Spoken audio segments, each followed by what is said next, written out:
How's everybody doing? I am actually traveling for work right now, so I'm actually now in Lawton, Oklahoma. So that's where I'm doing my project from my lovely hotel room where I stay for 2 weeks when I teach outside of my area. But let me talk about emotions and what's supposed to be on Flipgrid. Now Flipgrid doesn't work for me, so therefore I have to use YouTube. So I'm gonna go ahead and break it down on YouTube and then give you all the URL.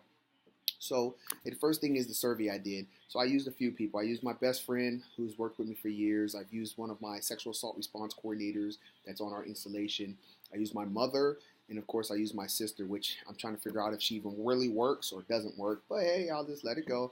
But I talked to them about their emotions and things they do at work and how they cope with things.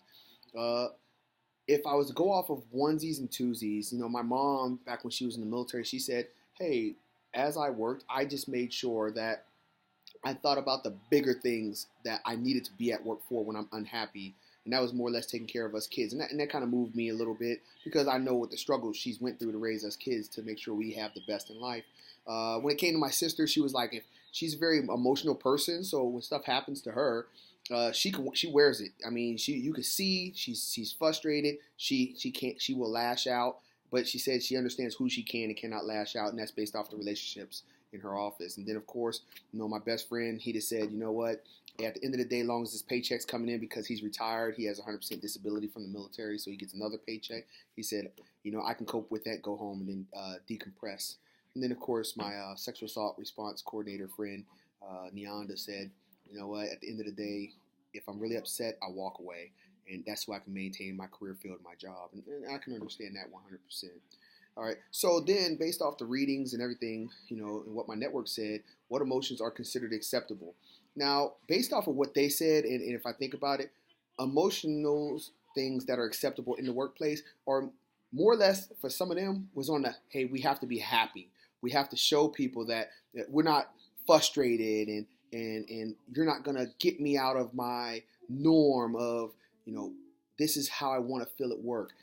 But when it comes to me and things like that, I'll tell you that I am 100% one of those type of people that, hey, you need to learn how to express your feelings when you're at work. Because if you can't express your feelings of your good, bad, and different times, guess what's going to happen? Stuff is going to continue to happen. It's going to continue to occur, and you're never going to get to a point where you are very satisfied with your job and the people around you. So that is the one thing that with some emotion. So can you show anger? Sure you can, but there's a way to show it. You have to be professional in certain manners. Can you show happiness? Heck yeah, because everybody likes happiness. Everybody likes smiles. That just makes them think that everything within your organization is going well. All right.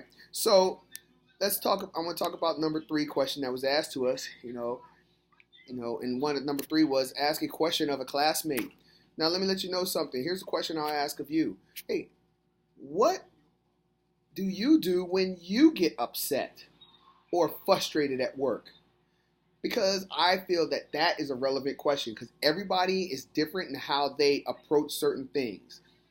And I would love to know how you all do it. And if you can post that on your on the group me is where I'm going to put this, it'd be awesome to find out to hear. Because like for instance, if I'm frustrated, me personally, what's going to happen is this.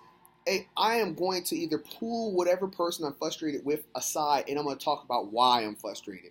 What's my problem with whatever topic or situation or person? Because sometimes it rolls down to that. There's either a situation, a person, or something with our work that needs to be improved that's not being improved. So I generally go straight at the cause or root issue of the problem. And a lot of people aren't like that. I'm very aggressive and assertive in some aspects of my career field because I have to be. So if I feel like as if we're not doing right by victims, because I do sexual assault response coordinator and I train victim advocates to do their jobs. If I don't feel they're doing their due diligence towards a victim, of course, I am going to express that and say, hey, here's what the problem is, and here's how we need to fix it. That type of stuff frustrates me because we are a resource for victims to come forward to talk to us so that we can get them through their most horrific and significant emotional event of the times. Hey, thank you for listening to my YouTube video that I did, and any responses would be awesome on my question. Have a good night.